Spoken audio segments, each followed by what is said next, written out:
Brother John entered the monastery of silence, and the abbot said to him, "Brother, this is a silent monastery. You are welcome here as long as you like, but you may not speak until I direct you to do so." Brother John lived in the monastery for 5 years before the abbot said to him, "Brother John, you have been here 5 years now. You may speak 2 words."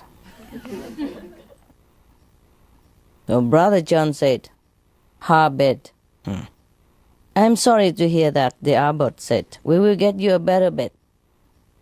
Another 5 years passed by. Brother John was called by the abbot, and he said, "You may say another 2 words, Brother John." So Brother John said, "Cold food." Just like the weird food, I would say here. And the abbot assured him that the food would be better in the future. On his 15th anniversary at the monastery, the abbot again called Brother John into his office. 2 words you might say today. Brother John said, "I quit." So the abbot said, "It'd probably be the best, because you've done nothing but complaining ever since you come here." Complain too much, huh? Complain too much. A man, again, went to the doctor and say, "Doctor, I keep thinking that I'm a moth." Doctor says, "You have come to the wrong place. A vet is what you need." The man says, "That's where I was going, but I saw your light on." A moth, you know? I love the light. Huh? Light travels faster than sound. This is why some people appear bright until you hear them speak.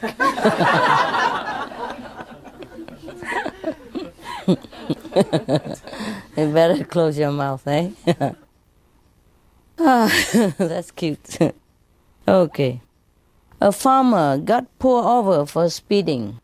The police started to lecture the farmer about his speed, trying to make the farmer uncomfortable. Finally, the police got around to writing out a ticket. And as he was doing that, he kept swatting at some flies that were buzzing around his head. The farmer said, "Having some problems with circle flies there, are you?" The police stopped writing the ticket and said, "Well, yeah. If that's what they are, I never heard of circle flies before." So the farmer says, "Well, circle flies are common on farms. Circle flies because they are almost always found circling around the back end of a horse." The police said, "Oh," and gave him the ticket. When he was about to leave, he turned back to the farmer and says, "Hey, wait a minute. Are you trying to call me a horseback end?" The farmer says, "Oh, no, officer, no. I have too much respect for the law." "That's a good thing," the police said, and head to his car. A minute later, getting into a muddy road, the farmer turned and said to the cop, the police, "But officer, it's hard to fool them flies though." What do you get when you cross a parrot with a centipede? A walkie-talkie. A lot of feet and a lot of talk. Walkie-talkie. That's cool. Good combination, 02. What does that mean? What do you get when you cross a Rottweiler with a Saint Bernard? Answer. A dog that guard the house attack the thief and go later to look for help for the poor robber. San Bernardo. He chased him out, but then he go and help him. A drunk walks into a bar and say to the bartender, "Hey, bartender, buy everyone in a house a drink. Pour yourself one and give me the bill." So the bartender does just that and hands the man a bill for $57. The drunk says, "I haven't got it." The bartender slaps the guy around a few times, then throw him out into the street. The very next day, the same drunk walks into the bar and once again says, with a drunken slur, "Bartender, buy everyone in the house a drink. Pour yourself one and give me the bill." The bartender looks at the guy and figures to himself that he can't possibly be stupid enough to pull the same trick twice. So he gives him the benefit of the doubt, pour a round of drink for the house. Has a drink himself and hands a drunk bill of $60.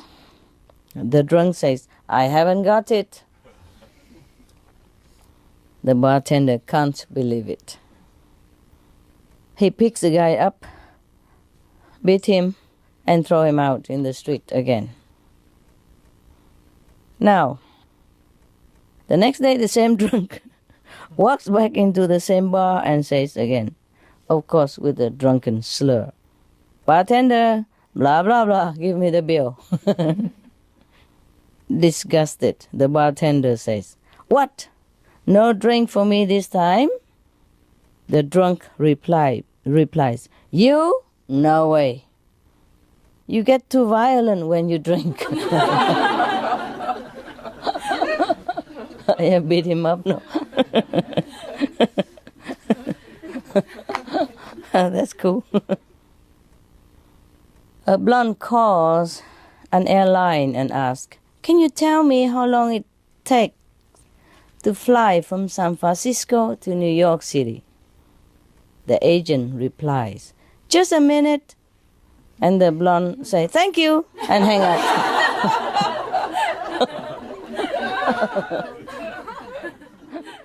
Four men were bragging about how smart their dogs are. One man was an engineer. The second man was an accountant. The third man was a chemist. And the fourth was a government worker. To show off, the engineer called to his dog, "T-Square, do your stuff."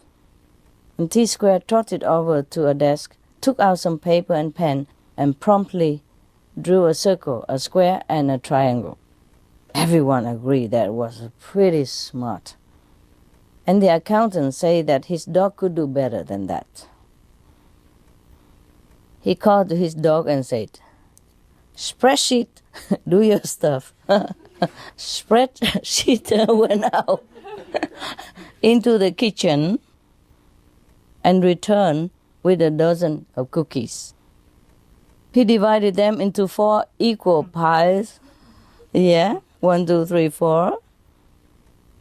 With 3 cookies each. Everyone thought that was marvelous. The chemist said that his dog could do better still. He called to his dog and said, "Measure, do your stuff." Oh, what an original name, eh? And I thought I have my dogs are pretty original already. Yeah, like cookie, chocolate, chip ahoy. Because the hermit, he has, chocolate spot all over his body, so I call him chip ahoy. Yeah, and a lady is brownie, I call him brownie cookies or chocolate, yeah. And I thought that was very original already. And Lucky always hanging his tongue out, so I call him Tonguey. Or Tonga, And Shadow Hunter, goody. You just need a flashlight. and you're his friend forever. You keep him busy all day long with just a flashlight. Just flash around at random. Yeah. Well, if you don't have a flashlight, you stand in the sunlight or in front of the light and do your trick, like make a rabbit or something, or a duck. Oh, he also will love you. Sometimes he goes and beg for shadows. He come and kiss you all over and then head out for the shadow spot. Looking at you, say, hey man, you got the kiss? Now do your stuff. When he's desperate, he'll do that. Otherwise, he amuses himself by waiting for the shadow, because the leaves from the tree, yeah, or the door or window sometimes open a little bit, and the shadow, the reflection from the sun or the light will keep flashing on the floor, and he plays with that all day. He doesn't bother you unless he don't have any for a long time. So desperate, he come jump on you, kiss you all over, and then make you work. He will persist until you get up and do something. Make a shadow for him or some funny face on the wall, yeah, so he can look and chase it. Okay, that was my dog, eh? He shouldn't jump in here, but he came in. Okay, this guy, the chemist, right? Called to his dog and say, Measure, do your stuff. So Measure, the dog, got up, walked over to the fridge, took out a quart of milk, got a 10-ounce glass from the cupboard, and poured exactly 8 ounces without spilling a drop. Everyone agreed that was a pretty impressive. Then the 3 men turned to the government worker and challenged him. What can your dog do? Because they thought, after all this, I think no other dog can do anything better than that, So the government worker called to his dog and say, Coffee break, do your stuff.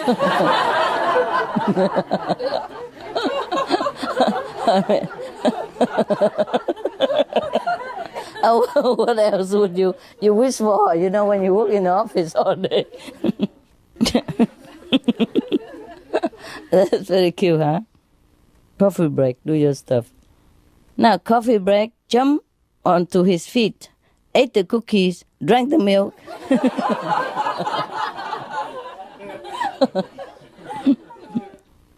Claim he has injured his back while doing that. File a grievance report for unsafe working conditions, put in for workers' compensation, and went home for the rest of the day on sick leave. Oh, somebody really don't like office worker, huh? Okay. Now it's about Jesus now. Jesus and Satan have an argument as to who is the better programmer. Oh, they got into computer nowadays. This goes on for a few hours until they come to an agreement to hold a contest with God the Father as the judge. Wow. I'm sure who win already, right? They set themselves before their computers and begin. They are given the task and began to type furiously, lines of code streaming up the screen for several hours straight. Seconds before the end of the competition, a bolt of lightning strikes, taking out the electricity.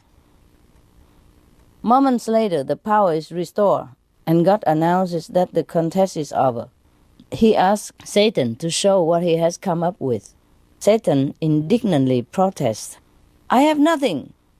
I lost it all when the power went out. Very well then, said God. Let us see if Jesus fare any better. Jesus enters a command and the screen comes to life with a vivid display, the voices of an angelic choir pour forth from the speakers. Satan was astonished. He stutters. But how? I lost everything. Yeah, Jesus' program is intact. How did he do it? So God chuckles. Satan, when you are going to learn Jesus saves.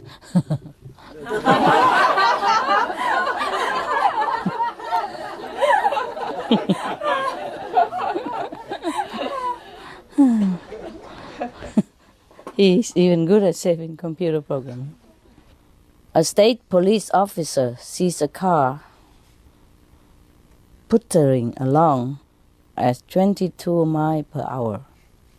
He thinks, this driver is just as dangerous as a speeder. So he turns on his light and pulls the driver over. And approaching the car, he notices that there are 5 old ladies, 2 in the front seat and 3 in the back, wide-eyed and white as ghost. The driver, obviously confused, said to him, "Officer, I don't understand. I was doing exactly the speed limit. What seems to be the problem?" The officer says, "Ma'am, you weren't speeding, but you should know that driving slower than the speed limit can also be a danger to other drivers." Slower than the speed limit? Oh, sir, no, I was doing the speed limit exactly 22 miles an hour. You know? So the old woman was very proudly to tell him that. The officer, trying to contain a chuckle, explained to her that 22 was the highway number, not the speed limit. So embarrassed a little, the woman grinned and thanked the officer for pointing out her error. "But before I let you go, ma'am, I have to ask, is anyone in this car okay?" If everyone in this car okay? So these women seem awfully shaken, and they haven't muttered a single peep in this whole time. The officer asked, "Oh, they'll be all right in a minute, officer. We just got off Highway 119.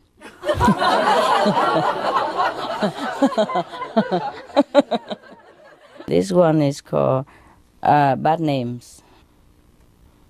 3 brothers were walking through the wood. Their names were Trouble, Shut Up, and Be Quiet. Trouble got lost on the way back to Shut Up, and Be Quiet went to... So Shut Up and Be Quiet went to police officer for help to find their missing brother. "Excuse me, sir. We are looking for our brother. He got lost in the woods." "Okay," said the officer, taking out his note and pad and pen. "What are your names?" "Shut up and be quiet." They answer. "What?" The police officer shouts. "Shut up and be quiet." They repeat even louder. "Are you looking for trouble?" The officer was angry and yelling at them. "Yes, sir." This minister just had all of his remaining teeth pulled, and new dentures were being made. The first Sunday, he only preached 10 minutes. Probably 2/3, no? 3/3. The second Sunday, he preached only 20 minutes. But on the third Sunday, he preached 1 hour and 25 minutes. When asked about this by some of the congregation, he responded like this. "The first Sunday, my gums were so sore it hurt to talk.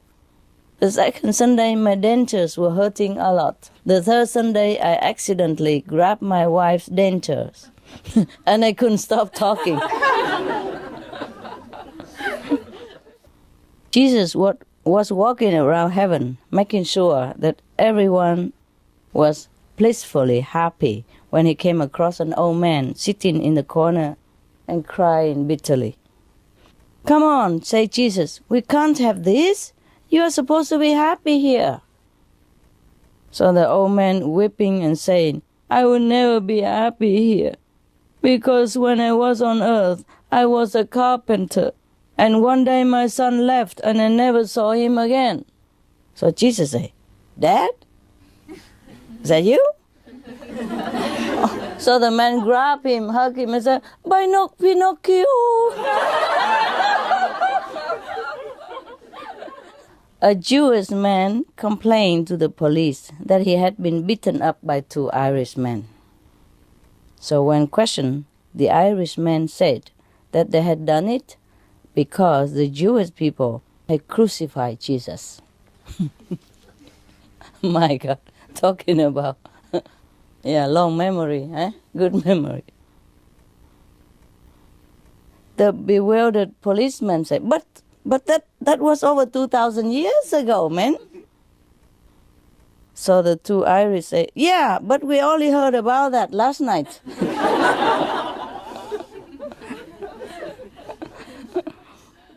A lot of women feel that Jesus was like most of typical men. They say they will come back, but then you never see them again. Is that true? Is that true, the men don't come back? Huh? No, my men all came back and I don't want them. Say, please go. I guess because I was Jesus or something. They never see me again. There was a big born-again meeting in a large hall in Belfast. And a former lady sinner was on the stage with a microphone in her hand recounting her experiences. Last night, she told them, I was in the arms of Satan, but tonight I am in the arms of Jesus. She converted, yeah. And then some people raised hand and asked her, how about tomorrow night?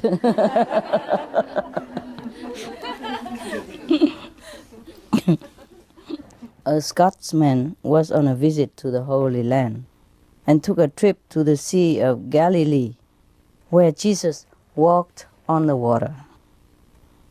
How much for a return boat trip across the lake? He asked the boatman. The boatman said, $50. What? That's a heck of a fare, say the Scotsman. No wonder Jesus walked. Too expensive for the poor guy. We would walk too, right? My God, even airplane would cost so much sometimes. Now, there's a question for you here. Why did Mary and Joseph take Jesus with them to Jerusalem? Who knows? Come on, you're enlightened saint, man. Show me some IQ. Nobody know? To go to the temple. That's too serious, man. It's a joke here.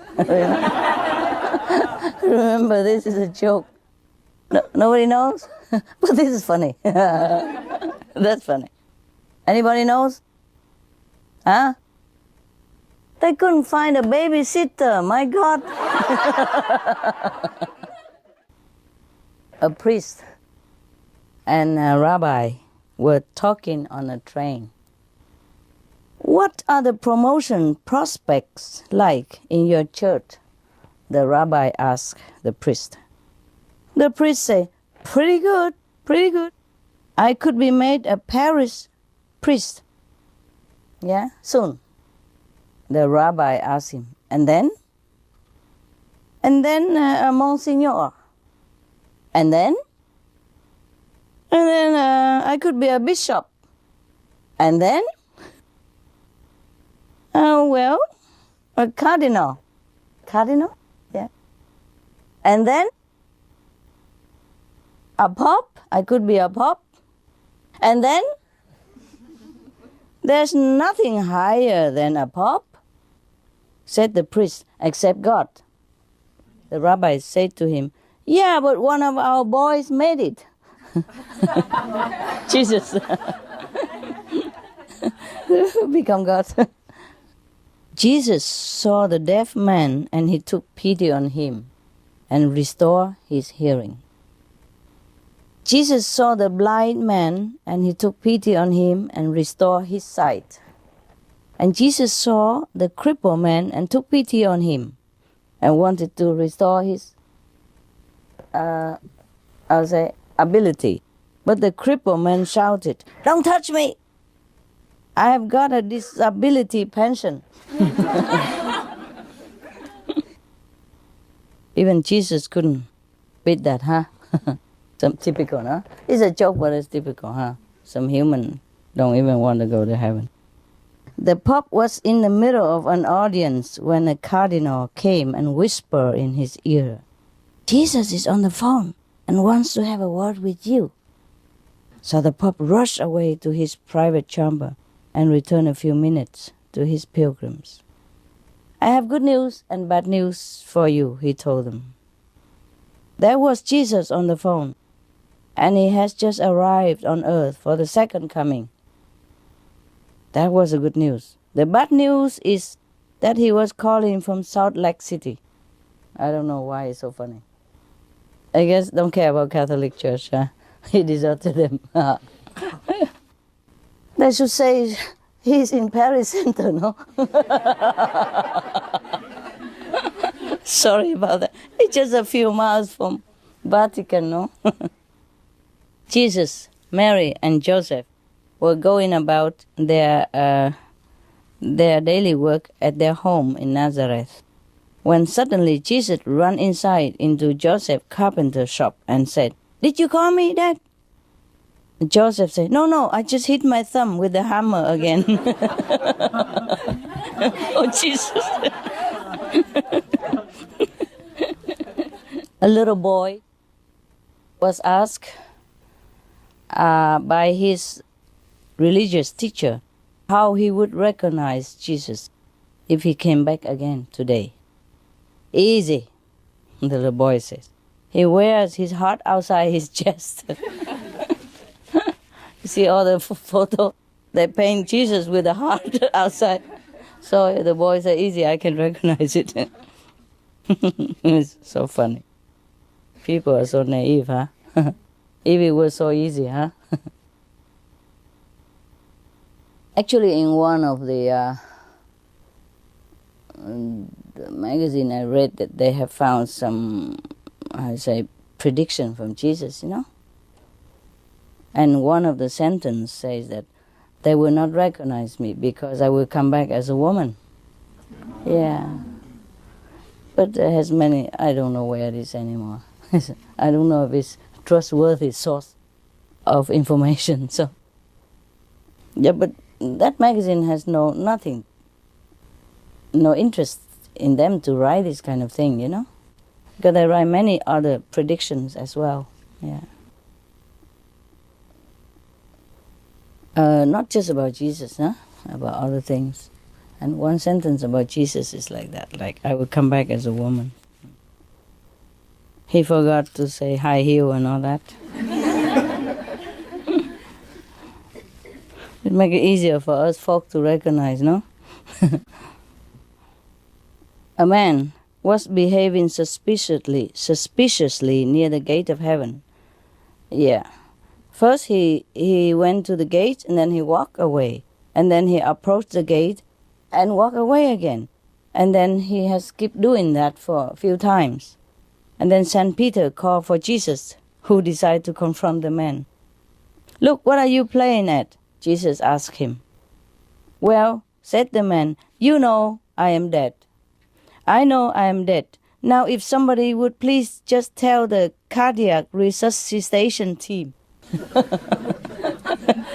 Keep pushing him back to life. Come back out, in and out, in and out.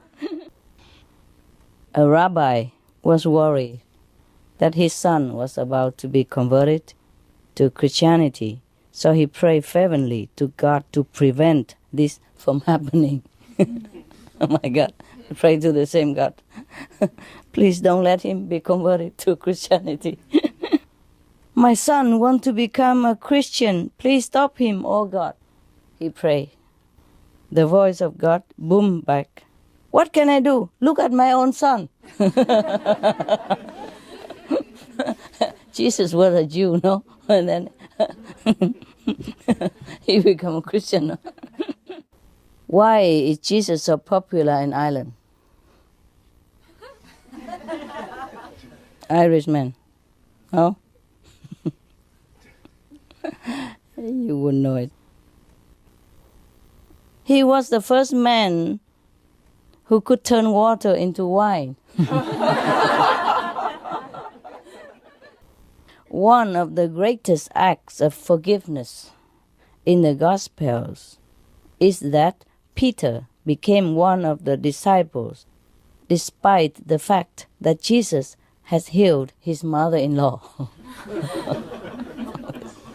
Horrible joke, I'm telling you. I don't know where he found all this joke.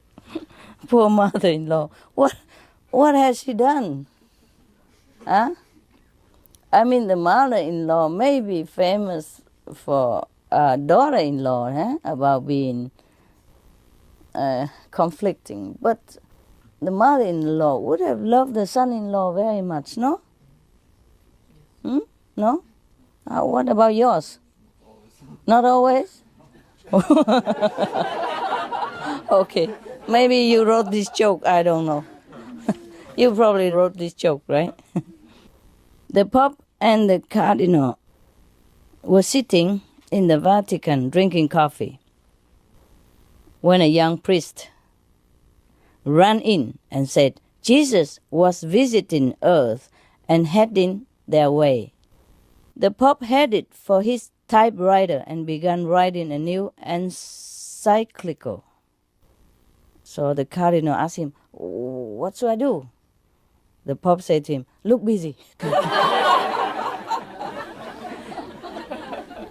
The boss is coming. That's bad, huh? As if they are not busy at all. Mary, the mother of Jesus, was heard saying, typical, you wait ages for a wise man to come, and then 3 come along altogether. One wise man only, and then come 3 together. Mr. Cohen has his clothes shop in a difficult situation. On his left-hand side was a huge department store owned by a Catholic, and on his right-hand side was an equally big store owned by a Protestant. So he's in the middle, squeezed in between 2 shops, a little bit difficult to sell his clothes. When Easter came, both the Catholic and the Protestant shop owners display a huge sign which read, Jesus is risen. So they urged the shop of Mr. Cohen to do the same. So he displayed a huge sign which read like this, Jesus is risen, but Cohen's price remained the same. There was a sign on a Southern Evangelist church. It says, Jesus loves all denominations, but his favorite is the $100 bill. I don't know why. Even at the age of 4 years old, a young boy was very stage struck, and he wanted to be a great actor. He was therefore very annoyed not to be given the top part of Joseph in the school nativity play, but was cast as the innkeeper instead. The part of Joseph is a bigger role, and the innkeeper is a nobody. So he was very annoyed. But on the night of the performance, he gained his revenge. So when Mary and Joseph arrived at the inn, he greeted them saying, come on in, welcome, I have a room reserved for you. He ruined the script, huh? Instead of going to the mango, and everything ruined. A priest was driving along on his motorbike at over 70 kilometers an hour when he was stopped by a policeman. He said to the father, you were going too fast for someone with L plates, father. If it was anyone else, I would be inclined to give you a ticket. So the father said, "Don't worry, my son. Jesus is with me." So the policeman said, In that case, I am definitely going to give you a ticket because you're not allowed to carry a passenger. It's just an L license, you know.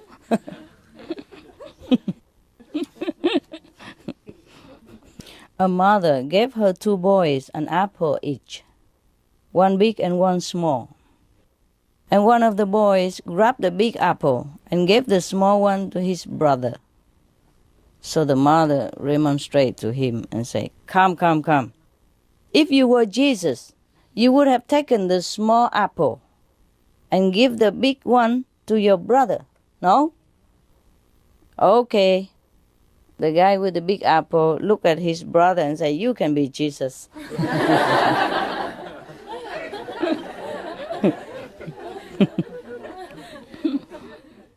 A nun who was also a nurse in a hospital was taking down a patient's details.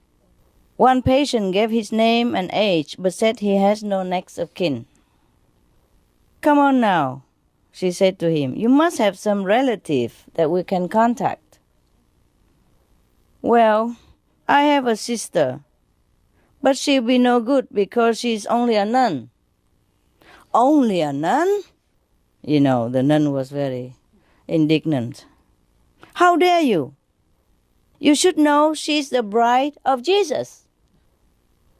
So the man's patient smiled and said, In that case, please send all my medical bills to my brother-in-law. Jesus was once asked a trick question by the Pharisees. Can you make a stone so heavy that even you cannot lift it? He asked Jesus. Jesus said, Yes. And then to prove that I was God, I would lift it. The little boy was praying very loudly as he went to bed. Please, Jesus, send me a bicycle for my birthday. Please, Jesus. He was praying very loud. So the mother said to him, There's no need to shout. God is not deaf. So the kids say, I know that, but Grandma is.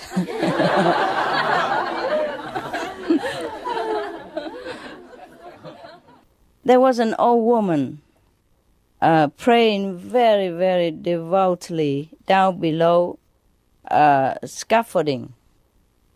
And there was a man high up on the scaffolding inside a big church wanted to play a joke on her. So he shouted down at her saying, Hello, this is Jesus speaking. But the lady did not stir. And again, very loud, he said, Hello, this is Jesus speaking. Again, there's no reaction. So finally he shouted with all his power, Hello, this is Jesus speaking. But the woman didn't even lift her head. But she said, Be quiet, I'm speaking to your mother. This man was very ugly. So he prayed to Jesus. He prayed to Jesus to send him some money for plastic surgery. Right enough, he won a huge amount in the lottery and had his plastic surgery. But just a few days later, he died. While wandering around heaven, he met Jesus and asked him, Why didn't you give me some time to enjoy my new good look? Jesus said, I'm sorry, I just didn't recognize you. If it had been 3 wise women who visited Jesus in Jerusalem instead of 3 wise men, what would have happened that makes a more difference, yeah? Or make a big difference or not? Okay, the answer is, well, they would have asked for directions. That's number 1. Number 2, they would have arrived on time. Number 3, they would have helped deliver the baby. Jesus, yeah. Number 4, they would have cleaned the stable. Number 5, they would have made a casserole. Number 6, and they would have brought disposable nappies as gifts. As gifts, yeah, instead of what? What did they brought? What did they bring to Jesus? Yeah, yes. And by the way, there was one kid, in the Catholic school. He made an exam, when they asked, what did the 3 wise men bring to Jesus, for Jesus as a gift? He say, they brought him some gold, some myrrh, and some Frankenstein. Frankenstein. Children, There was a guy, he was praying like this. Dear Jesus, it's a day prayer. Dear Jesus, you should be proud of me so far today because I haven't gossiped or lost my temper. I haven't stolen anything. I haven't been greedy, nasty, or selfish, or lusted after anything or anybody. Now, in a few minutes, I'm going to get out of bed. And after that, I'm probably going to need all the help you can send me. Amen. A Scottish preacher was preaching his favorite words of Jesus from the pulpit. Quote, and the sinners, he thundered, will be cast into exterior darkness, where there will be weeping and gnashing of teeth. One of the elder women shouted back, I have lost all my teeth years ago. What about me? So the preacher said, teeth will be provided, my dear.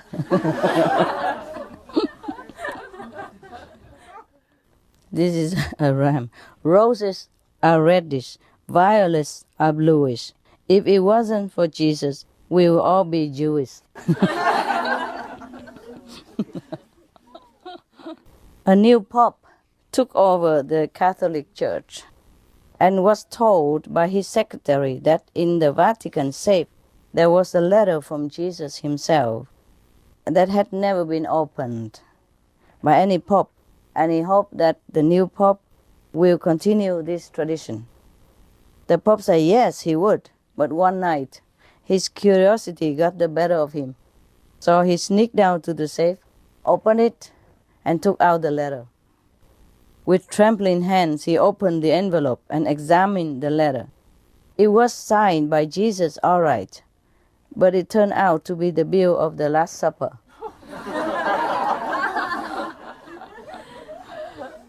A woman who was very strong believer in Jesus was about to go on an urgent drive when she locked her keys in the car. So she prayed to Jesus to send help. And right away, the first man passing by was able to help her to open the car. She shouted, praise be to Jesus for sending me such a nice man. And then the guy growled at her, I'm not a nice man, lady. I just got out of the jail a few hours ago after doing 10 years for car theft. So to say the woman, praise be to Jesus for sending me a professional.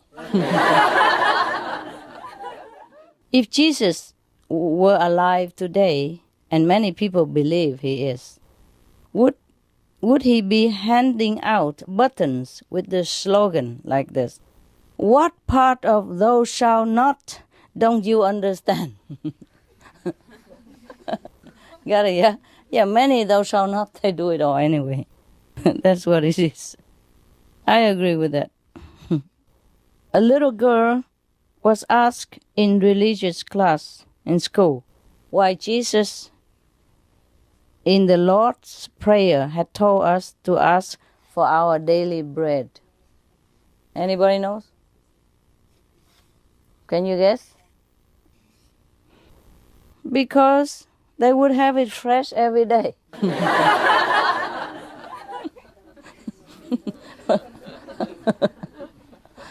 Wouldn't you like to eat 3-day-old bread? No. A little boy was praying, say something like, give us our daily bread, and please deliver us from email. Evil, from email.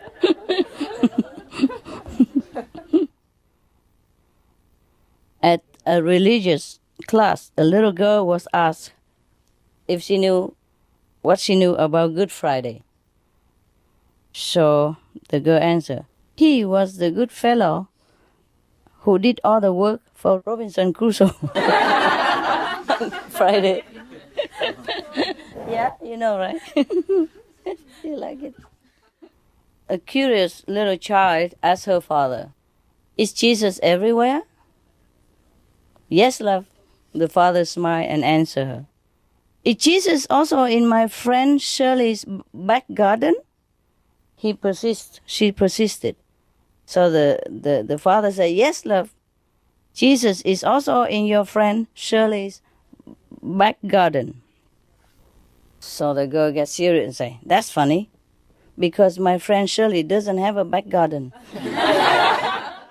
A top executive of Coca-Cola went to the Pope and offered him €250,000 to change the words of the Lord's Prayer from give us this day our daily bread into give us this day our daily Coca-Cola.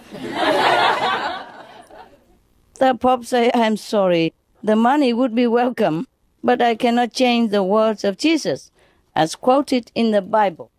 The executive come back a week later and increase the offer to €500,000. So the Pope saying, sorry, my son, I can't do it. The answer is still no.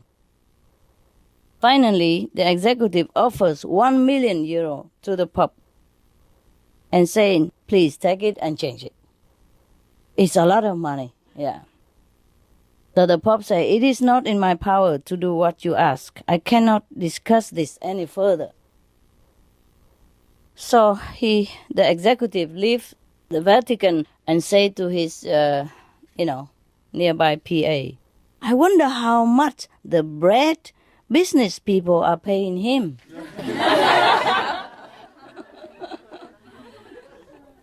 The reasons why some people believe that Jesus might have been black. Or the chocolate, listen well. Because, number one, he called everybody brother.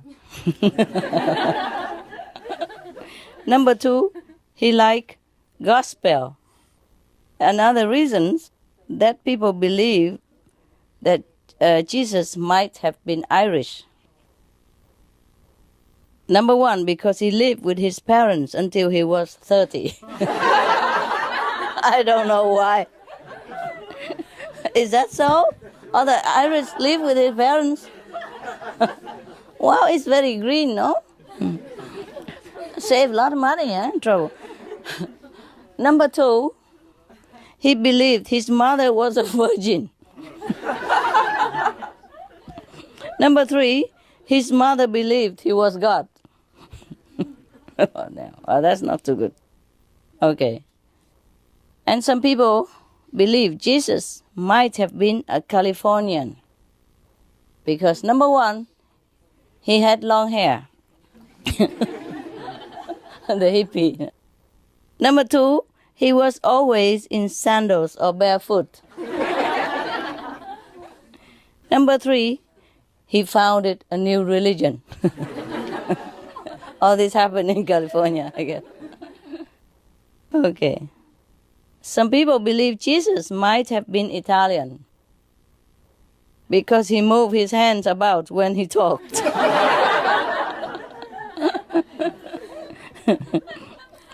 He had wine with every meal. The French don't? It could have been the French, Oh, but the French, they don't move their hand too much when they talk, right? So Number 3, he used olive oil all the time. Is that true, Italian? Okay. Some people believe Jesus might have been Mexican. Because number 1, he had a Mexican name. he just know. That's a Mexican name. A lot of Jesus walking around Mexico, you know that?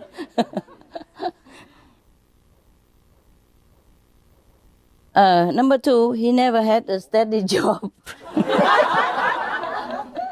Oh, why is that? Number 3, he loved telling stories. Is that typical Mexican? Yeah? No idea. Really true, brother? Yeah? Okay. Some people believed even that Jesus might have been a woman. Yeah. Number 1, he had to feed a crowd of 5,000 at a moment's notice when there was very little food available. Number 2, because he kept trying to get a message across to a bunch of men who just didn't get it.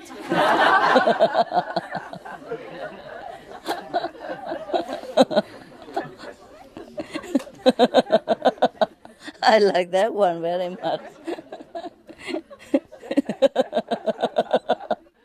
Don't you think it's good? He might have been a woman. Or he had learned his lesson and become a woman instead.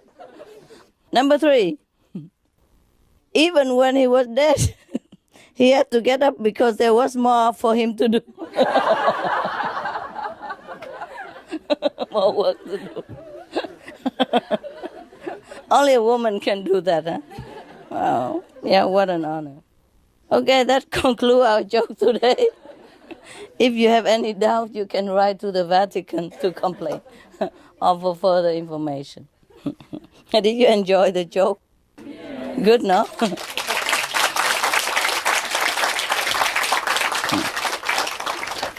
Thanks to the people who collected them. Jokes are very good for us, eh? Good, no? Yeah. We all rely on women, it's true, huh? Yeah. Hey, you guys have a rest a little bit, have a fresh air and come back, okay? Go laugh yourself, silly.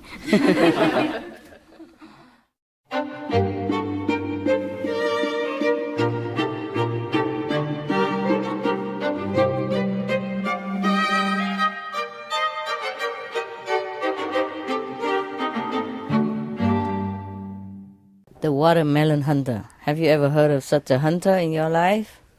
Yeah? No. Well, but that's what we hope they all will become. The hunter, you know? We'll hunt watermelon instead of any other animals. Yeah? That would be the good day, huh? So we begin with that. The watermelon hunter. Once upon a time, there was a man who strayed from his own country into the world known as the land of fools. Where can that be? The land of fools. Was it on the map? I think it's everywhere, right? No need a map, right? Okay. He soon saw a number of people flying in terror from a field where they had been trying to reap wheat.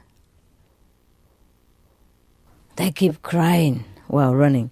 There's a monster! There's a monster in the field! There's a monster in that field!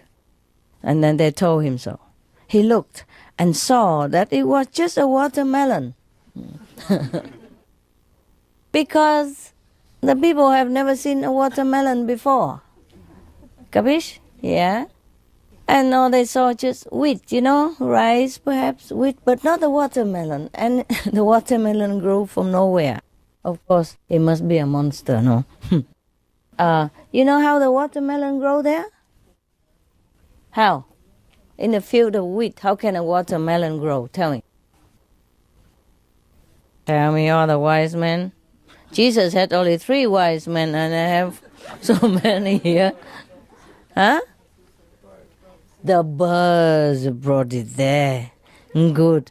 See? Wise woman's always better. When it comes to men, we're stuck. All right. So now he offered to kill the monster for them.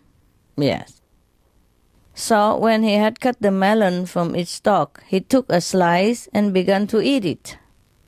What else would you do with a watermelon, right? The people became even more terrified of him than of the monster melon. So they use, pitchforks, sticks, and, all kind of things to beat him up and throw him out of the village. Yeah. Because they were so worried that in the future he might kill and eat them too. If he could kill a demon and eat like that, what about human, right? Okay, here he left. And another time, another man visited that village again. And also he strayed into the land of fools. Fools, right? Stupid, right? Okay. And the same thing started to happen to him. But instead of offering to help them with the monster, he also agreed with them that it must be dangerous. A melon monster is dangerous. And by tiptoeing away from it with them, he gained their confidence. Yeah, he's one of us. He also feared the monster. He must be a good guy. And then after a while, he spent a long, long time with them. And then slowly gain more and more of their confidence and slowly teach them that a watermelon is harmless. Yes. And then, later on, he even teach them how to cultivate the watermelon themselves and eat them also. It sounds similar to the job of a master, eh? Right? The master come in and do everything like everybody else, and then gain their confidence, and then eat the melon.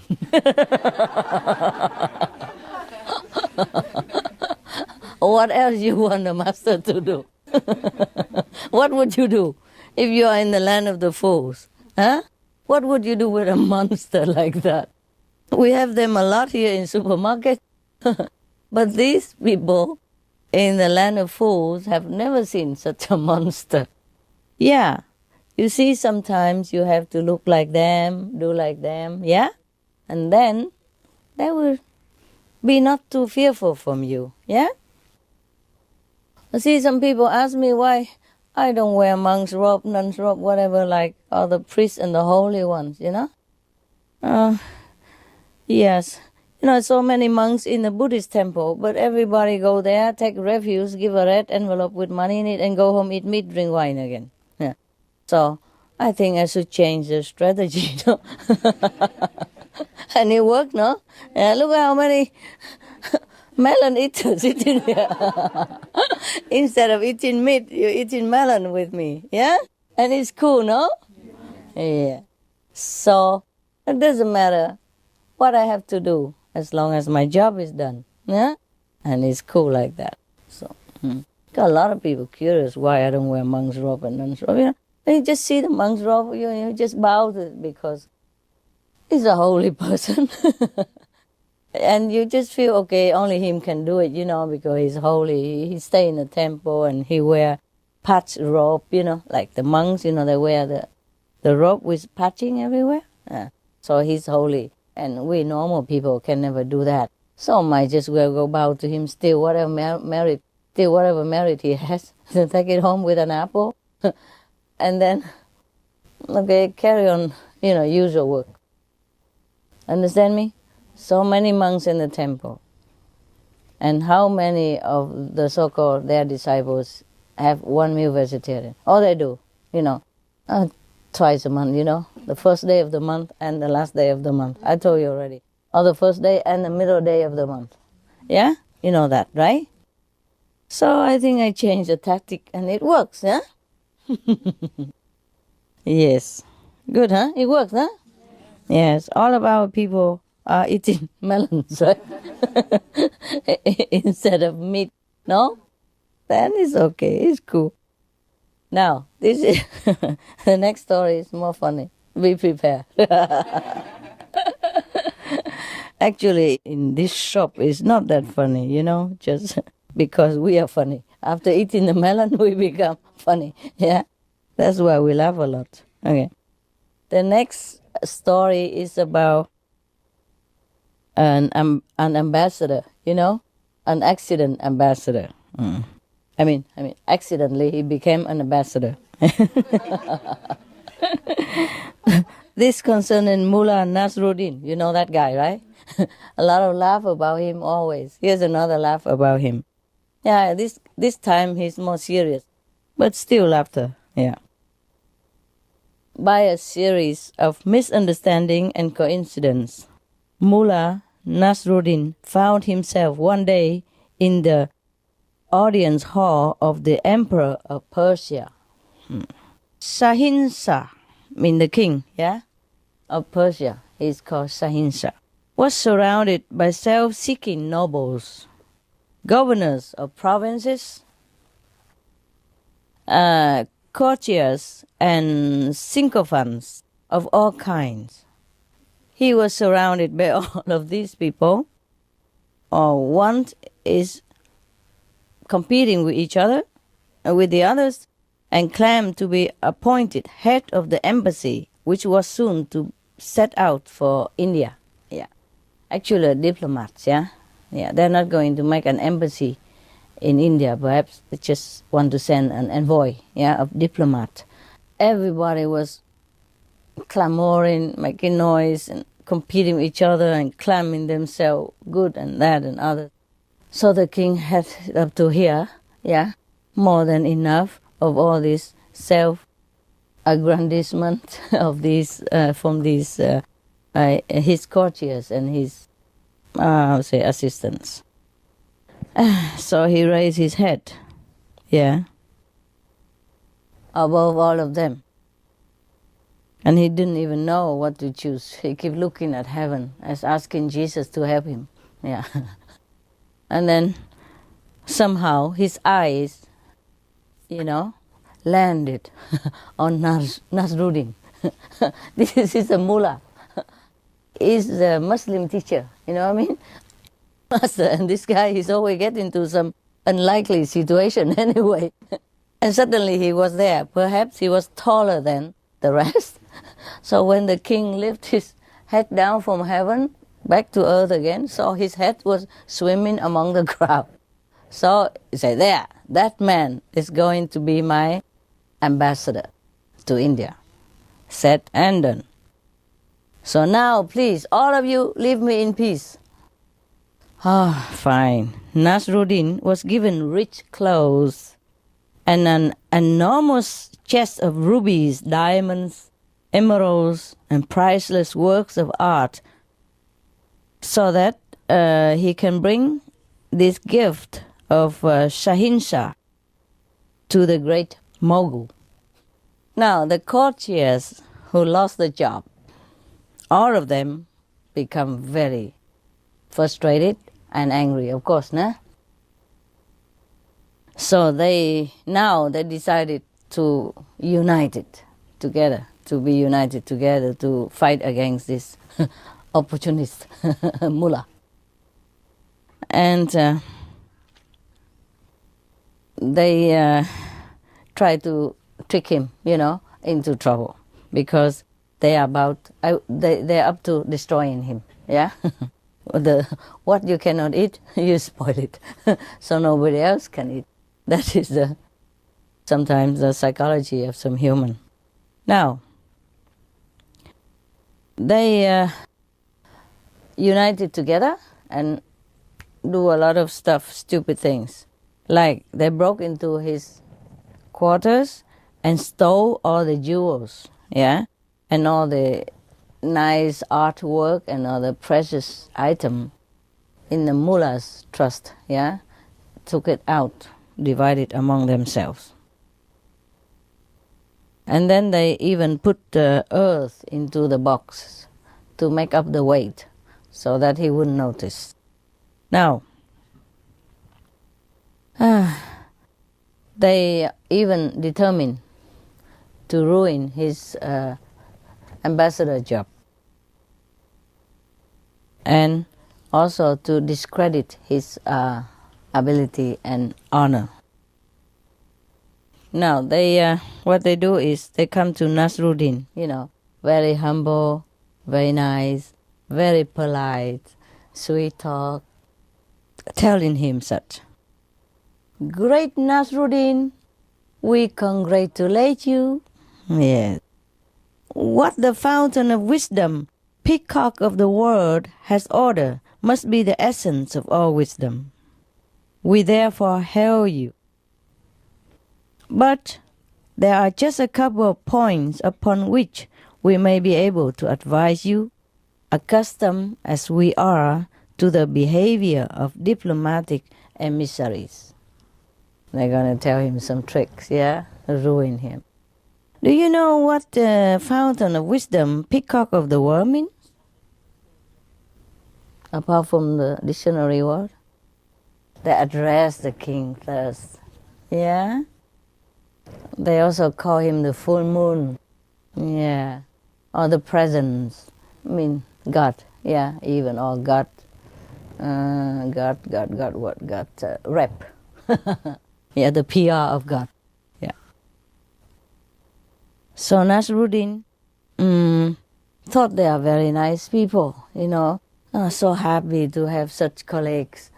So he said, of course, please, I will be grateful if you tell me. Yes, I'm new to the job. Of course, he has never done this before. As God would have had it, Some people just have it by, getting the job out of nowhere. Now, say the chief of this group. The first thing is that you must be humble, they told Nasruddin, in order to prove how modest you are.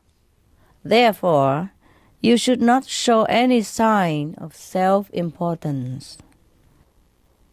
When you reach India, you must enter as many mosques as you can and make collections for yourself. Take money from the mosque. Understand? When he's going to a Muslim country and they tell him to go to every mosque and ask everybody to donate to him. This is exactly opposite of what the king of Persia wanted him to do. You know that? But the king of Persia have never told him this because he would never expect him to go and collect money in the mosque as an ambassador, no? You wouldn't even do that, no? Okay. So that's how they told him. And besides, the king of Persia would want his ambassador to represent him, with dignity and some power, noticeable to the king of India. Because the king of India at that time wanted to occupy Persia, So the embassy from Persia must show some power, some dignity, some confidence, And here they advise him to be humble, to be nobody, and to go collect money from the mosque, which not even a Muslim clergy do that. The Nasruddin know nothing at all. Say, oh, yes, I will do all that. Thank you so much. And then they even continue. The second thing is that you must observe court etiquette in the country to which you are accredited. This will mean that you will refer to the great mogul as the full moon, But at that time, the full moon is a title only addressed to the king of Persia, as the most respected, So Nasruddin was a little bit puzzled and say, but that is the title only for our Persian emperor, no? And then the bad people say to him, but not in India. Okay, fine. So Nasruddin listened to all this advice and went to India, set out for India. The Persian emperor told him, as they took leave, be careful, Nasruddin. Adhere to the etiquette. For the Mughal is a mighty emperor, and we must impress him while not affronting him in any way. Wow, that's a difficult job, huh? Impress him but not offended him. Wow, that's difficult. Can you do it? Any of you? Sure, huh? Recite the 5 names. Eat the vegetarian, give him the AL leaflet. So Nasruddin said to the king, I'm well prepared, Your Majesty. Yeah. Rest at peace. I will do my job to represent our country well. So, as soon as he entered the territory of India, Nasruddin went into a mosque and mounted to the pulpit right away. Oh, people, please give all donation to me.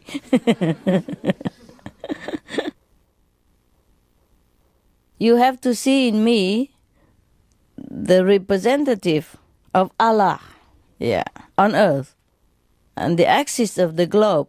Bring out all your money, for I'm making a collection right now. And this he kept repeating in every single mosque in the country before he even reached Delhi, the capital. He collected a great deal of money. And the counselors had said to him before, do whatever you want with it. For it is the product of intuitive growth and bestowal. And as much is used will create its own demand. What a nonsense. I don't understand it. These bad people, they just tell him anything. And the poor Nasruddin take it all to the letter, All that they wanted to happen was for the mullah to be exposed to ridicule. Because they want him to be exposed, in such a shameless manner that he collected money. But he was too honest and stupid. He did exactly what they told him.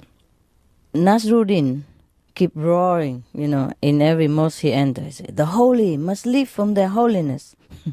I give no account, nor do I expect any. To you, money is something to be hoarded. After being sought, you can exchange it for material things. To me, it is a part of a mechanism. I am the representative of a natural force of intuitive growth, bestowal, and disbursement. He repeat what the council told him, all the nonsense. And he does it with gusto, roaring in the mosque like a lion. So some people give money, But it's funny that even these are very bad scheme, evil scheme to harm Nasruddin, but good things come out of it. So he collected a lot of money. And nobody said anything. They believed in him. And the one who believed and give him a lot, they become richer, more blessed, more abundance, more happy. The one who doubted him, don't give, become poorer, get sick, or have some accident, trouble in life. And that's just, by the way, the report. Now, sitting on the peacock throne, in the old time they use all kind of things, peacock, lotus, full moon.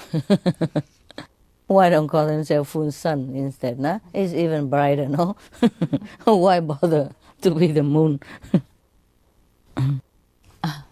It's nice they use this romantic word to call this throne of the emperor.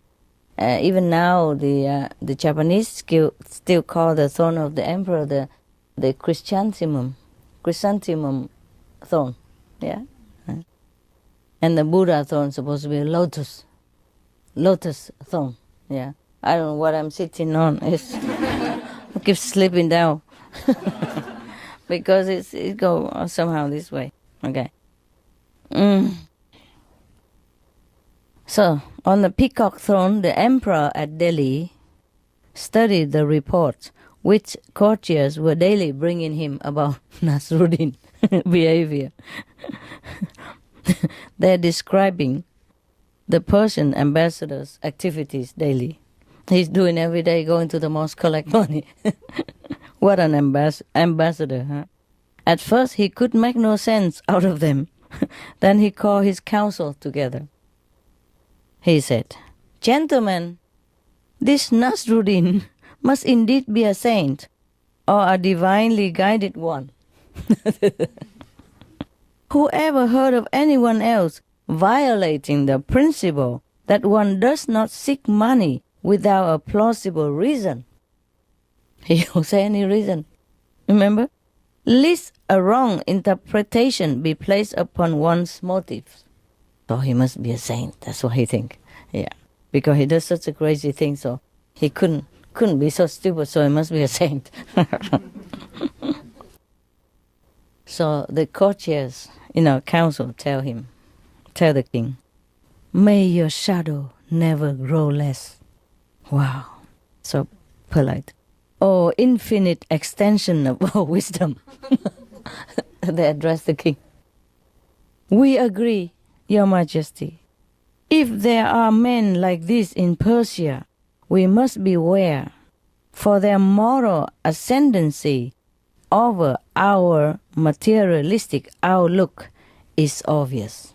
I mean, they are much better than us, more moral or more superior in a different way.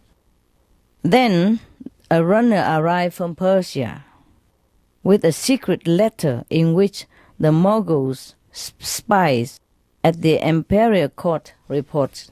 They report they have spies in Persia, and they bring him a letter now. It's read like this: "Mullah Nasruddin is a man of no consequence in Persia." I mean, he's nobody. Yeah. "We don't know why the king chose him to be ambassador. He was just picked at random. We cannot understand the reason for the Shahinshahs not being more selective." I mean, don't understand why the king has picked him as ambassador. The Mogul called his council together again. "Incomparable birds of paradise," he called them. Well, so they're very polite to each other, no? "What would you call me?" He told them, "A thought has manifested itself to me. The Persian emperor has chosen a man at random to represent his whole nation. This may mean that he is so confident of the consistent quality of his people that for him anyone at all is qualified to undertake the delicate task of an ambassador to the sublime court of Delhi." Ha! Something turned out. It's not bad, turn become good. It's because of Nasruddin. He always has luck. The king of India continue. "This may mean that also the degree of perfection attained, the amazingly infallible intuitive powers cultivated among the Persian. So we must reconsider our desire to invade this country. For such a people could easily engulf our arms. Their society is organized on a different basis from our own." I mean, he's scared now. Yeah. If you, the Persian people, if just anybody can become an ambassador like that, then the whole Persia is an amazing country. We should never invade them at all. Shouldn't even think about it. He wanted to, but now he reconsider. So the Indian nobles cry, "You are right, superlative warrior on the frontiers." Yeah, another name for him. Oh my God, all this name. At length, Nasruddin arrived in Delhi.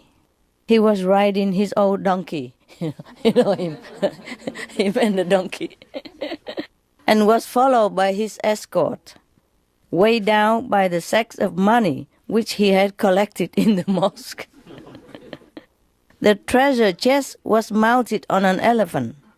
Such was its size and weight, full of earth in there.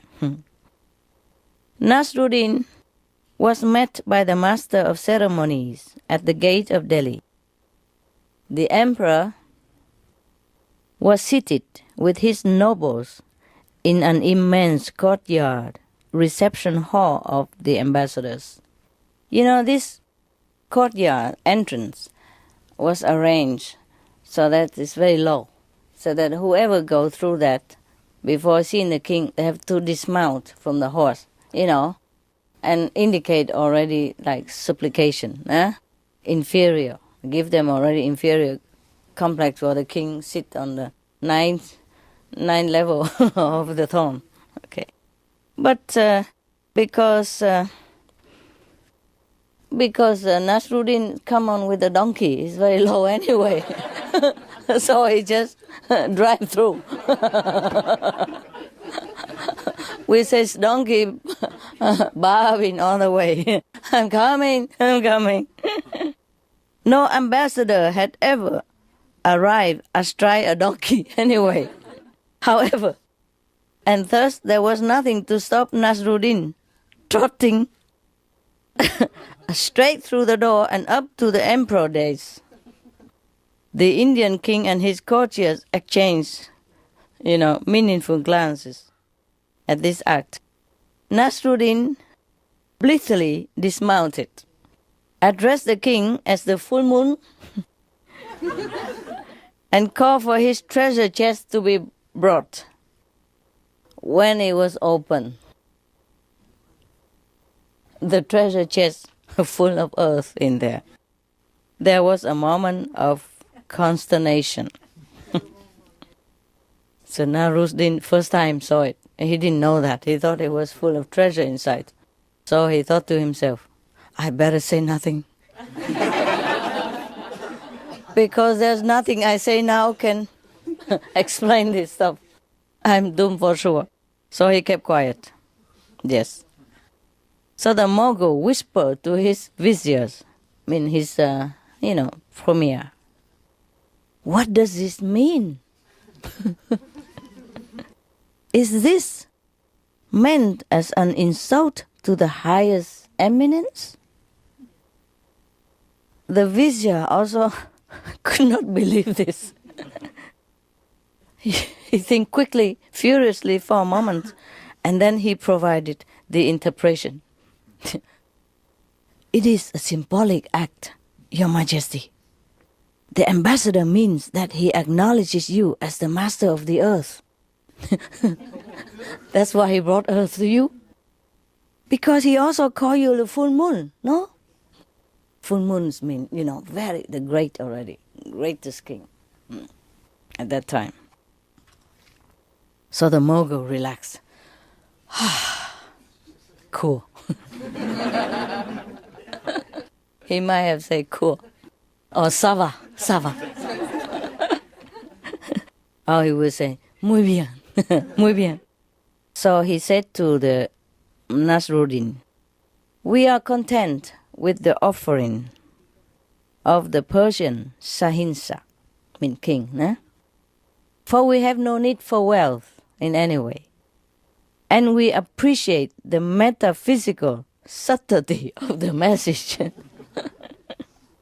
Wow, talking about luck, Everything changed into his luck.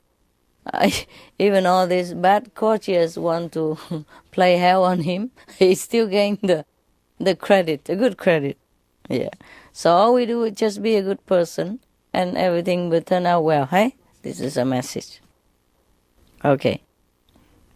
So Nasruddin said to the king, Your Majesty, I have been told to say, and he remembered the talk of the of the bad courtiers, I say, that this is all we have for Your Majesty.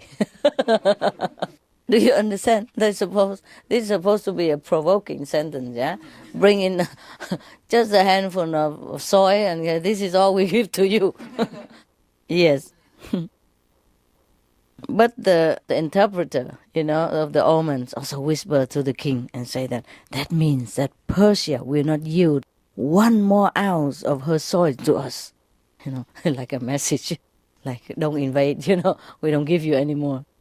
Actually, nonsense, It just turned out good. Because Nasruddin is good luck, no? So the king will say to Nasruddin smilingly, he say, tell your master that we understand. But there is one point. If I am the full moon, what is the Persian emperor? So Nasruddin automatically say, he's a new moon.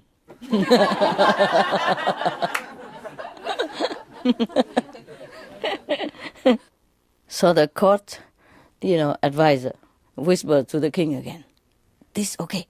No. The full moon is more mature. Bigger. Give more light. So it's superior to the new moon, which is young and small. So you are the senior. Yeah, very good. So the king was very delighted, say, yes, we are contented. You may return to Persia and tell the new moon. Tell the new moon that the full moon salutes him. What a good moon he was. Told you it's funny. The Persian spies at the court in Delhi immediately sent a complete account of this interchange to the Shahinshah. They added that it was known that the Mughal emperor had been impressed and feared Persia, so they planned no war against Persian because of the activities of Nasruddin. He's doing nothing, and he gained all the credit. So, of course, when Nasruddin returned home, the Shahinshah received the mullah in full audience. I'm more than pleased, friend Nasruddin. He said, at the result of your unorthodox methods. Our country is saved, and this means that there will be no attempt at accounting for the jewels or the collecting in mosque, he forgive him anyway. He's not supposed to do that, but he saved the country. Doesn't matter what he does, he's okay. So he's not going to punish him for collecting money in Jews and all that in the mosque. You are henceforth to be known by the special title of Safir. That means emissary, real ambassador of peace. Okay, but his vizier, he's in the ear of the new moon. Say, but your majesty, this man is guilty of high treason, if not even more. We have perfect evidence that he applied one of your titles to the Emperor of India, thus changing his allegiance and bringing one of your magnificent attributes into disrepute. The full moon stuff. But the Shahinshah don't listen to that. He said, yes, but the sage have said wisely that to every perfection there is an imperfection. Nasruddin, but why? Why did you call me the new moon? I'm supposed to be the full moon. It's only half of it. So he didn't like it. So Nasruddin said, I know nothing about the protocol, but I do know that the full moon is about to wane, and the new moon is still growing, with its greatest glories ahead of it. A brighter future, long live, longer life. So the emperors, so happy. Saiz Anwar, the Grand Vizier, he roar, say, Mullah, I offer you the position of Grand Vizier. Take the old Vizier away and give this to Mullah. But the Mullah say, what? How could I accept the position after seeing what you do to my predecessor, the old Grand Vizier? Okay, so that's what the story was. Nobody say anything about how the treasure chest has been used, after being stolen from him. They says, sorry, forget about it. We don't know anyway. So that means he did not even accept to become a premier. Yeah? And I don't know where he goes next. He probably goes somewhere, do something else, like buy a lot of chili and eat it. And he has to eat it because he spent so much money on it. It's a pity to waste hot chili. Okay, do you have any idea? Any comments on this story? Don't keep shaking your head. It's become a habit. It's always like this. Oh, yeah, that's right, yeah. Full rushing where the wise fear to tread, yeah? Anyway, this guy, he's always in luck of some kind, Nasruddin is a treasure of laughter, I like this guy very much. Okay, guys. Now you can go to sleep. Or you want another story? I tell you this, okay? This story called The Happiest Man in the World. I remember telling this story somehow, but it's look different here. A man who was living in comfortable enough circumstances went one day to see a certain sage, reputed to have all knowledge. So this man said to the sage, "Great sage, I have no material problems, and yet I am always unsettled. For years I have tried to be happy, to find an answer to my inner thoughts, to come to terms with the world. Please advise me as to how I can be cured of these maladies." The sage answered, "My friend, what is hidden to some is apparent to others. Again, what is apparent to some is hidden to others. I have the answer to your ailment, though it is no ordinary medication.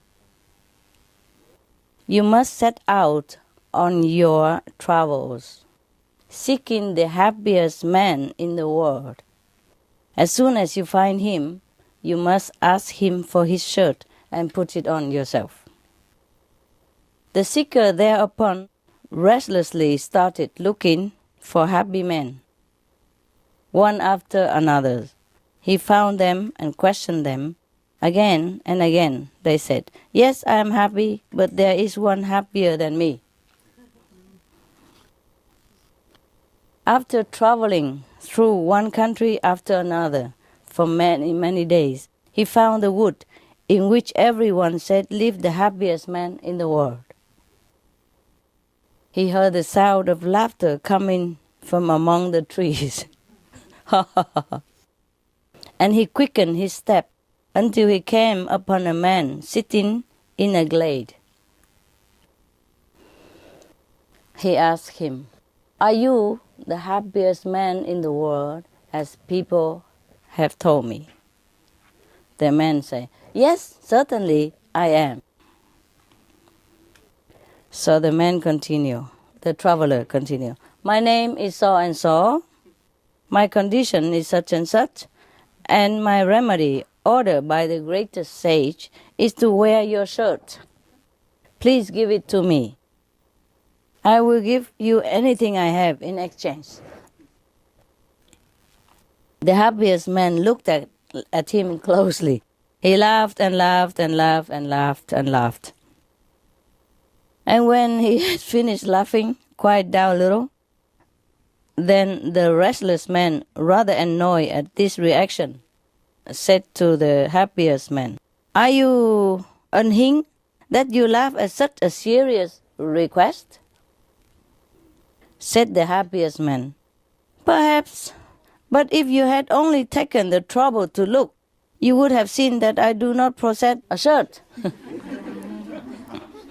So the traveler say, in a Balasamis, no.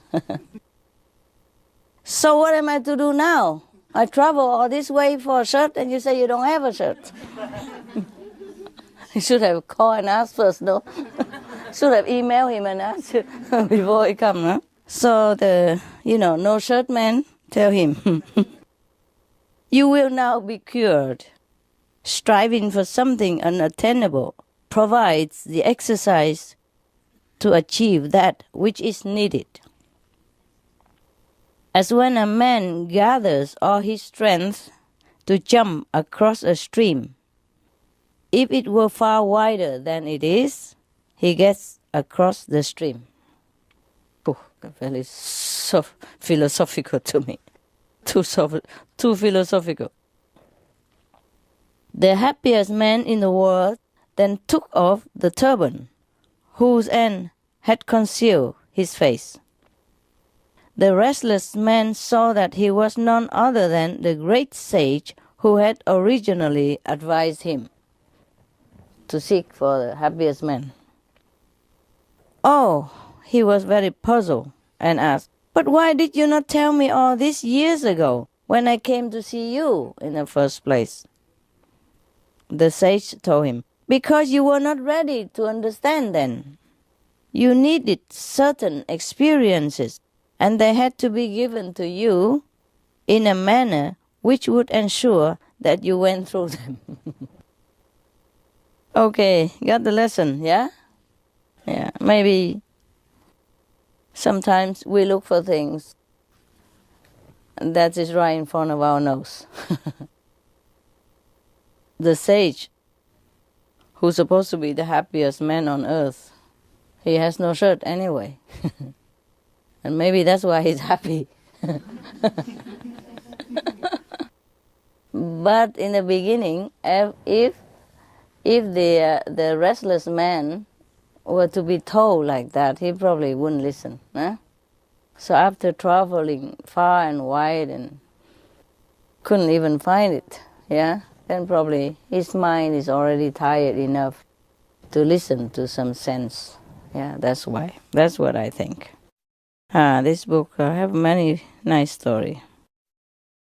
Okay, I let you go rest, okay? Meditate, all right? Thank you, and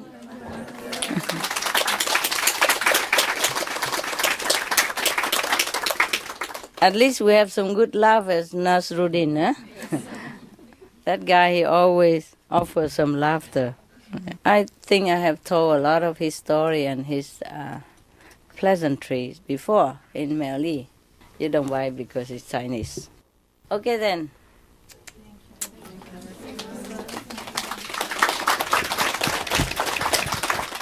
My beloved new moons. Please sit and meditate. I will meditate over there, okay? Thanks for listening.